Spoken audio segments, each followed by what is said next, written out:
What's going on, world? This is your girl, Marky Lemons-Ryhal, real estate keynote speaker and Facebook Live host. And today I am elated.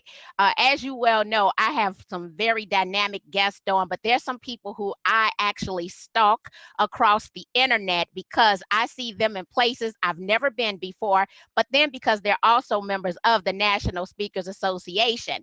So today I am elated to be able to interview Crystal Washington because she is the bomb. Crystal, what's going on?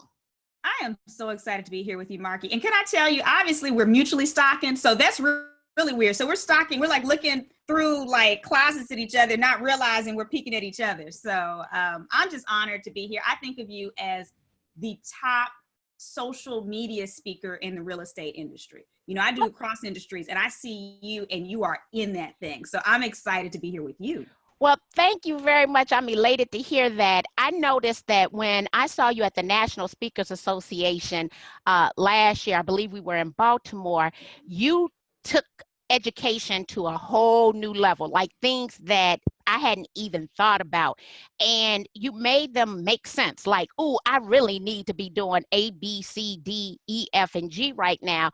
And I would say because you're able to speak to so many different industries, you're able to step outside of real estate and see things from a whole different perspective. Because often the world of real estate, we're behind, okay, because we have to deal with the politics of board of directors and things of that nature in order for them to push, I would call it new thought. Let's call it new thought, right? Ahead. So because you get to work in so many different industries, providing excellent social media education and training, what is one thing today that you believe every real estate professional should do? I think every real estate professional, one of the things they should do is after they make sure that their Facebook profile is up to snuff, and notice I said profile, not page, I think they need to connect with their existing customers. Because keeping in contact with these people, your customers look at you as a trusted advisor, right? So we try to get them to like our pages, but people look at their real estate professional, their financial services professional, their doctor. They want to be friends with them. They don't want to just be someone who appreciates the company. So being connected to them on there and them constantly seeing you so you can stay top of mind, it's going to help you get referrals. Because at the end of the day, when one of their friends says, hey, I'm looking for a realtor, you know, in this area, do you know anyone? You are going to be the person that stays top of mind with them. How do I know that this works? Not only because the realtors that I speak to do this and it works for them, that's actually how I hired my own realtor years ago. Really? She stayed top of mind. After we met up at a meetup event, she friended me on Facebook. And so when it came time, my financial advisor was like, look, I need for you and your husband to stop playing, little millennial. I need you to go get a house. You're playing right now and you can afford one. And I said, realtor, I need a realtor. So who did I think of? This person I had met through Meetup, what is it? I think 2-3 years beforehand. And I just always saw her post on Facebook. And she had such a giving spirit. I knew she was a realtor because she'd do little posts about that. But she was always highlighting things going on in the different communities that she served and all of these nonprofits that she would give to and encouraging people to give and to show up and to support kids. So she was the person that popped up at the top of my mind. Wow. Now, you said something interesting, and it wasn't about the business page. It was actually about their personal profile. So I have a private Facebook group, and in order to be a member of that group, you have to be in the world of real estate. Do you know that every single day I decline people because nothing, I mean nothing. The header photo, the avatar, the bio, the post, nothing has anything to do with real estate. And I'm like, your bio is supposed to identify the company that you work for. And they're simply, my favorite thing that I like to say is secret agents don't get found. Oh, man. So you were saying that she came from a giving spirit, and I'm finding out that real estate professionals have a problem with finding that one thing that they're willing to share. It's more of them that are far more private, right, than I thought would be in the industry of sales when you're handling a person's biggest asset. So when they build out this profile, and you talked about a given spirit, So, Crystal, when we start thinking about the content that a realtor should share, because you talked about the fact that the lady, your realtor, right, that you met at a meetup group. Now, think about, I got so many things I want to say, but let me come back to the resonate, right? Mhm. What type of content do you think that we should focus on sharing? Well, and here's the thing. I understand that some realtors value their privacy, right? All you have to do is put your professional social persona online. Just like when you go to events, industry events, networking events in your community, nonprofit events, you don't sit there and just have a look on your face closed and sit in the corner. You talk to people. Well, the type of stuff you talk to people about there is the type of stuff you post online. You don't have to share your social security number, pictures of all of your children, and your whole dating history. You don't have to do that. You can stick to the things that work in the real world that interest people. You know, whether it's having, tips for upkeep on your home if you're a first-time home buyer. These are things you should keep up with because there's so many things first-time home buyers don't know. Whether it's tips on how to get the most out of your home's equity, whether it's things that are going on in the community. So maybe you specialize in 3 certain communities in your area, talking about projects that are going on in those areas as well, how people can help, how it's impacting the neighborhoods, how it's helping the children, any of those types of things. If you deal with high net worth clients and you know that maybe they're really into golf or maybe they're really into snow sports, maybe you're giving ski tips, especially if you're located somewhere in Colorado or Utah. So again, just think about what interests people in your day-to-day conversations. You don't have to share everything. People can only see in your house to the extent that you open the blinds. Wow. Now you said professional persona online. So what's funny, I'm born and raised on the south side of Chicago. Mhm. Um, Born and raised in Inglewood, by far probably one of the most top 5 crime-ridden communities in the city. And I can still roll down on any corner and have conversation with the best of them. Right. So the other day, I walk up into a shop called Leaders. And when I walk Okay. in, I said, what's crack-a-lacking, guys, right? And Paul, he looks, he says, girl, you know what? He said, it's just amazing how you bridge. He said, I see you online and you're just so professional. And you're, hi, this is Marky Lemons-Ryhal. He said, and then you walk up in here, your hat could be tilted and you like dapping folks. And I'm thinking that is that professional persona. People still Right. get Marky, but they get Right. a different Marky. And so I'm gonna work on that because I definitely have one, and I'm loving all of the different tips based on the market. Uh, Mhm. when we start thinking about video, and we're looking at 2019, some of the things that Mark Zuckerberg has stated we need to do: stories, live video content, and messenger. Right. Of those 3, what is the very first thing? If I had to create content, what would you go to live? Would you go to stories, or would you go to messenger? I would probably start off with live, And just because that's the easiest one for most people to utilize. That's the easiest one for most people to understand.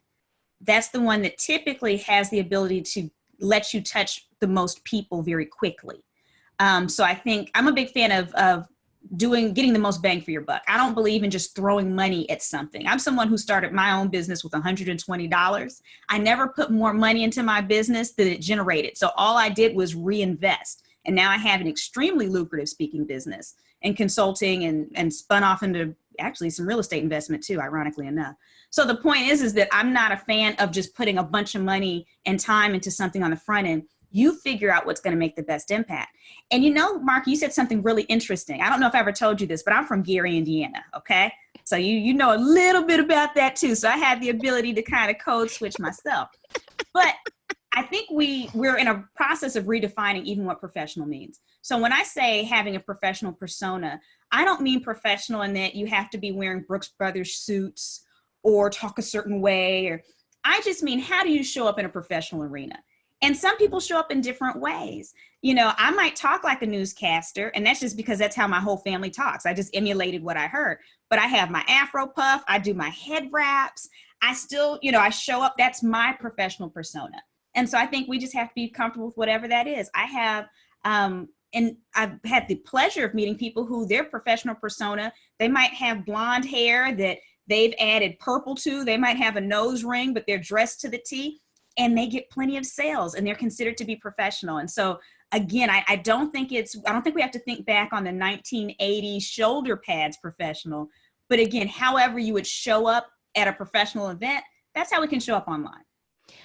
And that's true, because I got my first tattoo when I was 20 years old in college. Mm-hmm. And now I have 9 tattoos. And Mm-hmm. sometimes people will say, oh, I didn't even know you had a tattoo. Mm-hmm. And tattoos in the social media technology arena are very acceptable, and they're okay to expose them.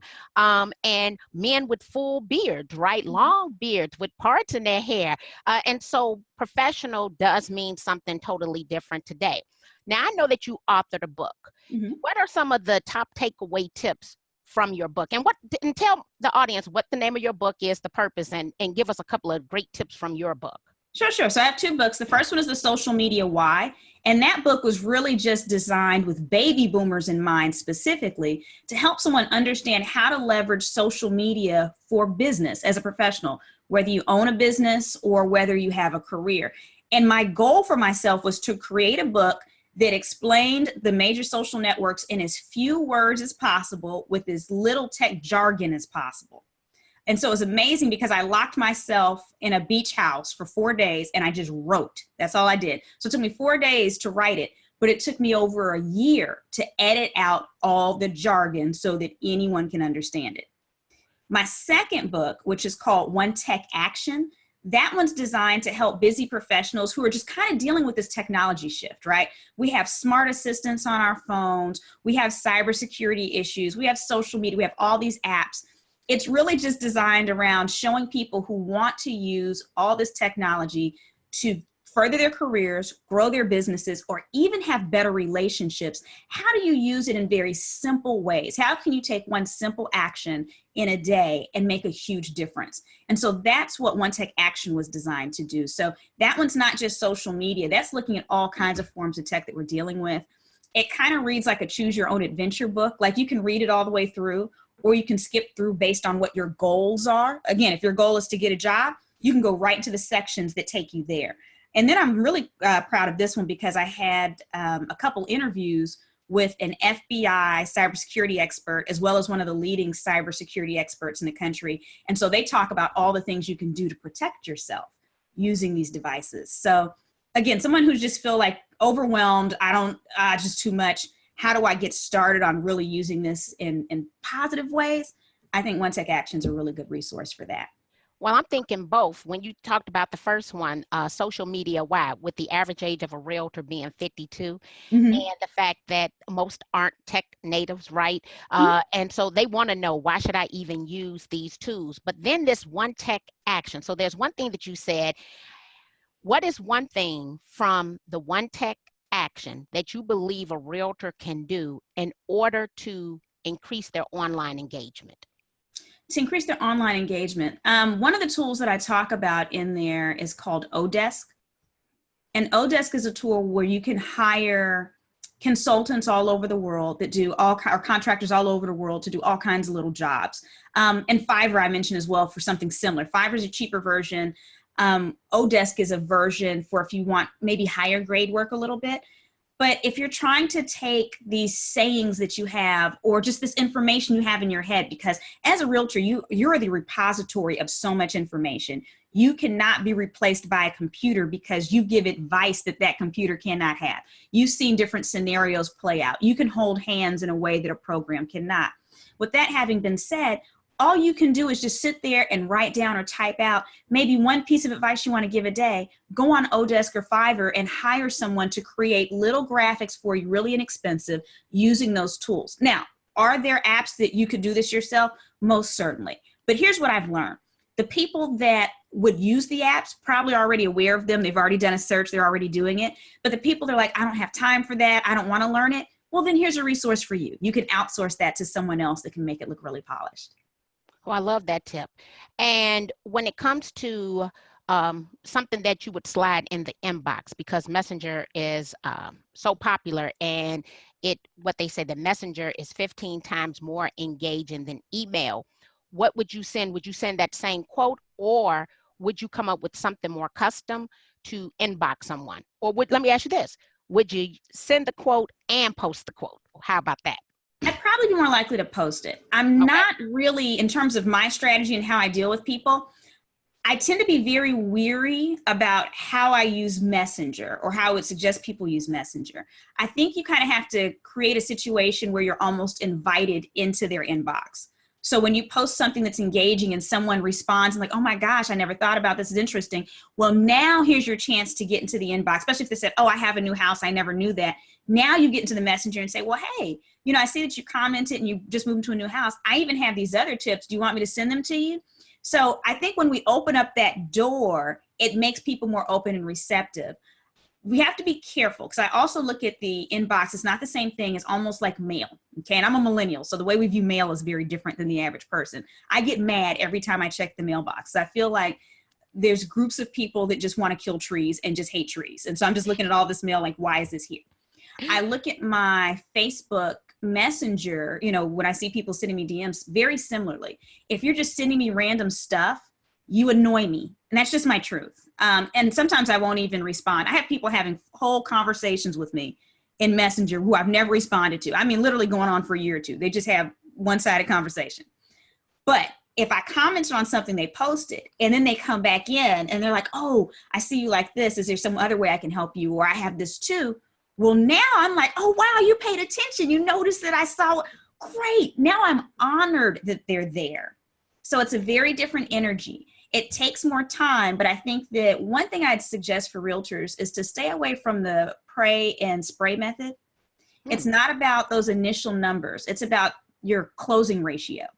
And so if you make contact with 10 people today instead of 50 people today, but the 10 people that you make contact with, you have better quality interactions where they're really enjoying it and it's personalized, you're still going to get more clients out of those 10 than you would have had those 50. And so it's a shift in the way of thinking because for many years in sales period, not just real estate, we had people telling us, you know, you need to get out there, prospect, get as many people as you can. I'm a bigger fan of smaller numbers, but more personalized interactions. You will see a higher return on investment with that. Now, I agree with that because you have a 1 in 50 chance of converting people you've never met versus a 1 in 6 chance of people you have met. Now, there's one thing, though, that you said that was funny because I am at the point of becoming like anti-paper. Okay. And I look at organizations when I attend their events and it's paper, knowing that people discard this paper, right? So as a millennial, this would be a millennial tip. What is a tool or a way that we can deliver all of this paper content to people without ever printing the content? Well, I think that I want to be very careful. Okay, so I am anti-paper, but all millennials are not anti-paper because we learn differently. So we also have to account for learning styles and how people process information differently. Some people need to write on it. Some people need to touch it. Some people just need to see it. Some people need to hear it. And so I think all of those different ways of learning are some of the different ways that we should produce materials. And so giving people the option. You know, I took over, the last event that we attended together, Marky, they had me take over their Twitter account for a day. And you may have too. I think they had different ones. It was take over their Twitter account. And I went around in my neighborhood and I was looking at listings. And this one company had listings and it was on a piece of paper. But on the paper, instead of me having to pick up the paper, I could just scan the QR code and it took me right into all the information I needed on the listing. You could save it there. It was this wonderful, it was a booking system as well. I was like, yes. And so I think giving people the option. So even if there's paper, if you only print out half as many papers as the people that you're trying to get the information to, allow them to make the choice on if they want to take that piece of paper or if they want to save that information digitally. That's powerful. And for me, when I saw that, I was like, that's brilliant because you had someone like me in mind, but you also had someone in mind like my mom who really likes the paper or my husband who really likes the paper. And the reason I ask is because every time I go up somewhere, I look at the amount of paper that's being left behind. A prime example would be a church, right? So at church, I see all the brochures that the church just spent all this money, right, having printed out every single Sunday. And then I look at the amount of people who have their phones. So our church just started streaming church on Facebook. And I'm online and I can see who online looking at the church, who in the church, right? And I'm like, it would be great if we offered a digital option for all of these weekly pamphlets that we're putting out, Yeah. because so many, not everyone, but I would say 60, 75% of the parishioners have some type of online tool that they're interacting more with than they would that physical paper. Right. Yeah. Right. I think just having something for everybody. And here's the thing, our needs change depending on the situation. So here's something bizarre about me. I love reading. That's not bizarre. There's plenty of people that love reading, right? But I like my fiction to be in paper. And so I have a gazillion books. Okay. I have tons of books, but I like my business books to be digital, so that I can access them from anywhere. When I'm on the plane or whatever, I can get in there, I can highlight it, I can screenshot, take parts of it, send it to someone else. And so for me, it's weird because in that one respect, there is a place where I prefer the physical, because to me, I can check out with a paper book. I'm not on a device anymore. I can give all my attention to this alternate place, right?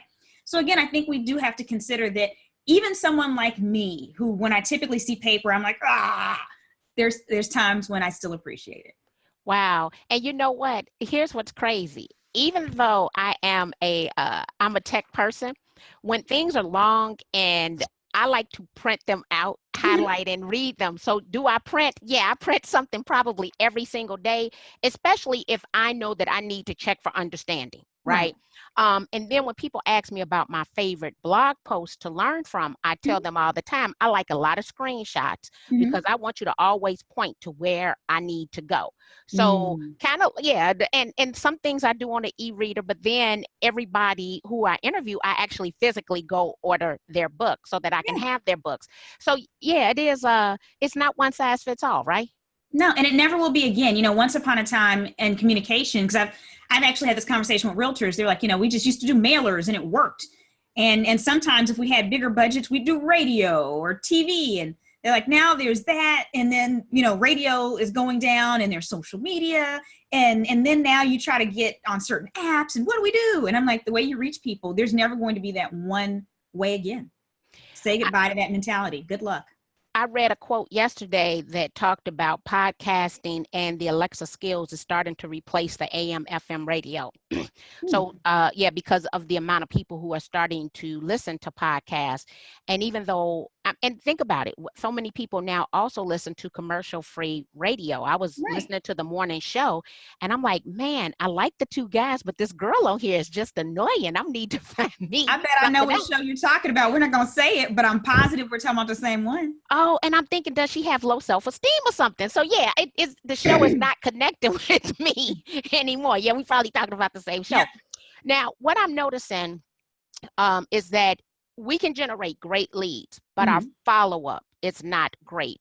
When you start thinking about social media follow-up or tools and techniques that a realtor could use, what's one thing, like we'll start that engagement, but we somehow just fall off the cliff and being able in order to seal that deal. What do you believe would work?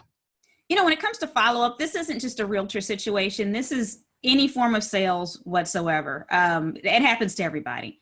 I think it's a combination of leveraging social media if the interaction starts there, and other means as well. So for instance, with social media, to me, because so many realtors are on Facebook, I'm going to talk more about Facebook, especially if we're looking at personal profiles, just because I'm a big fan of realtors leveraging personal profiles, which sometimes flies in the face of some of the advice that they're getting, but that's just my personal opinion.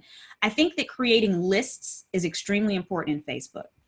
And you can actually create lists that are pretty much like your funnel bucket, if you will. So you have a list of your potential first-time home buyers, people that are mentioning they're looking for a house, but they're not quite ready or blah, blah, blah. You have a list of your past clients. You have a list of influencers. And really, I find that many realtors haven't stopped to really think about who are their influencers. So if you remember my story earlier, when I said that, how I got to my realtor, do you remember how I told you I got to the realtor? Yes, you met her at a meetup event, and then you noticed that she was posting relevant. Oh no, she connected with you after the meetup event, and then you noticed the content that she was posting, and you knew she sold real estate, but she came from a giving. She was consistently talking about providing to others. So she was there set up. But what's funny is all of that alone wasn't enough for me to make me call her. It was my financial planner saying, stop playing, go get a house. So Yes. then the thought process is, realtors, how many financial planners do you know? Because they're in control of people's assets. Are you networking with them? So start thinking about all of the different people who have the ability to send you business outside of real estate. Because I promise you, everywhere there's financial planners telling people to downsize, telling people to move into different markets, telling people to invest in real estate. But it's so interesting because one of the other markets that I speak to just as much as real estate is financial advisors. So I know both of these ends. And it's amazing how little these two talk when they have the same clients, and the way that they do business is very similar because it requires the same level of trust. We're not talking about selling pizza or ladies' earrings. People have to trust you a very large amount to hire you as a financial planner or as a real estate professional, right? And so to me, there should be far more interactions between these two groups because you have the potential to pretty much jump people back and forth. Some people know that they want that house, right? Some of these new first-time home buyers, these younger people. So they talk to their realtor saying, okay, we're in here, you know, our budget's kind of tight, but we made it work. How hard would it be for the realtor to say, you know what, have you ever gone to a financial advisor? Now that you're in your house, we want to make sure that you keep it. Maybe eventually you want to get some wonderful properties just as investments. Let me send you to a financial advisor. And when that financial advisor gets them in a place to be able to get more investment properties, who are they coming back to? So again, this bouncing back and forth to me, I don't understand why it's not happening. I think it's because people aren't aware, but I see it on both ends. And I tell both groups, I'm like, why aren't you talking? Well, first of all, now you just made a lot of things make sense because normally I can tell you most real estate professionals avoid the financial planner because they aren't personally planning. Okay. So they've avoided because they don't necessarily want to take heed to the advice, even though they know it's valuable advice. Mhm. But I will say, based on just this conversation, I'm thinking differently about financial planners, advisors, because we do need to figure out a way to do business together, whether real estate professionals are investing long-term strategically in their future. Right. So, I mean, it could be for you personally, or it could just be for your clients. But either way it goes, these are the people that can help your clients stay in the house, can help your clients upgrade to a new house in a shorter period of time, can help your clients get financially in a place where they have investment properties. So, I mean, it's kind of a clear cut, you know. It is. It makes, now that you're saying it, it's kind of like me having the duh moment, like, duh, Marky. And I'm going back through the list of all the financial planners who consistently reach out to me, who've invited me to events, who I've kind of just shrugged off, where we instantly think of attorneys, right? They're people who specialize in divorce situations because they generally lead to multiple transactions. But now I'm thinking, oh, I need to totally rethink the whole financial advisor situation Yeah. because it's a duh, like it makes so much sense now. Well, people have the attorney after the divorce, but they have the person who's helping them with their assets as well. Yeah, There's it makes, some financial advisors that specialize in like post-divorce situations. So they're like, hey, if you're a woman who recently got divorced or you're experiencing a change of life situation, come to me, let's get it in order. So attorneys, I would honestly say probably have, I don't know, I don't want to say less power, but I think a financial advisor can potentially send you more business when it comes to not commercial, but residential. Let's put it yeah. that way. That probably on that level.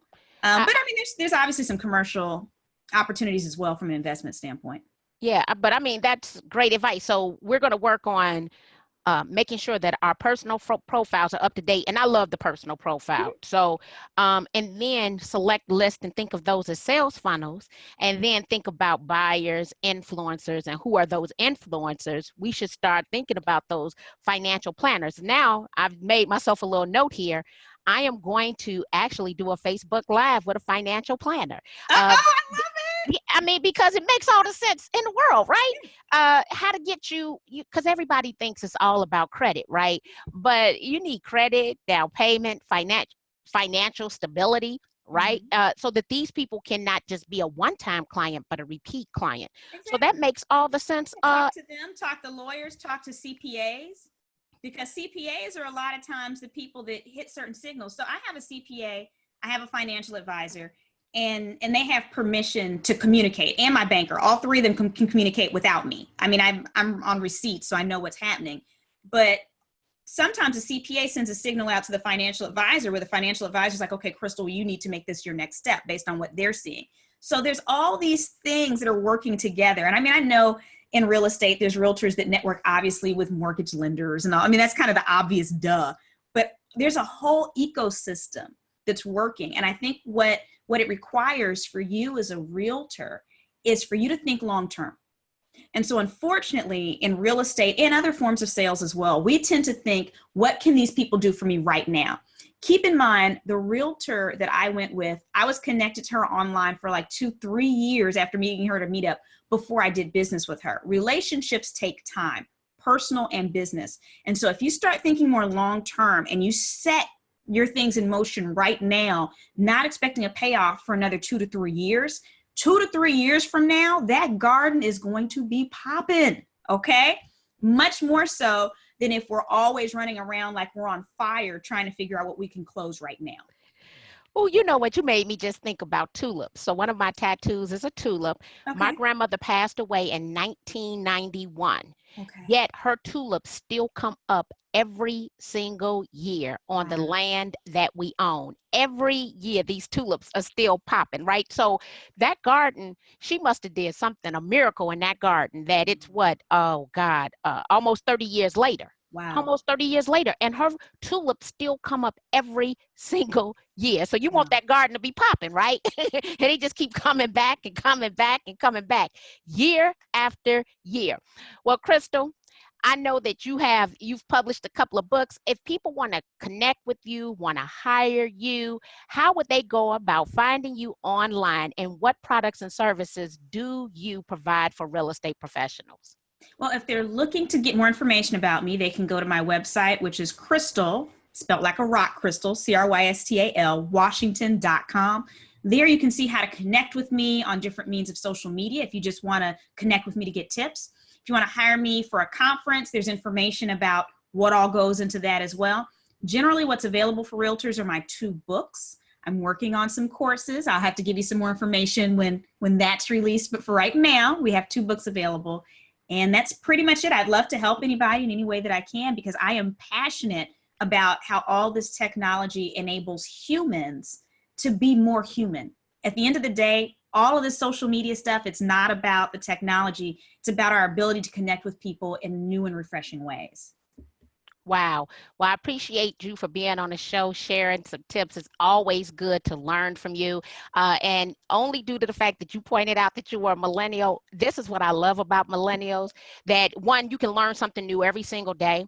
And my position in the world is that I want to be thought of as the cool older aunt. So there are people in real estate who call me TT Markey in Chicago, because Okay. that's who I want to be. I want to be that cool aunt, the Mhm. one who knows things that the parents don't know. That's Mhm. who I'm positioning myself to be. So they're Right. trusted advisor, but then, they always keep TT up on game, Oh, right? yeah. So I got to rethink my whole financial planner situation. It was some other great tips that you gave here that I just absolutely love. And so learn something from you every single time that I hear you speak. Whenever I see that you're on the agenda, I go through it and I make sure that I earmark your Mhm. events, because I said, oh, I need to come and check you out. So thank you for being here. It has been a great day here on Social Selling Made Simple. Make sure that you connect with Crystal Washington online and purchase her 2 books, because she is forever giving out nuggets that will change your business. Have a great day.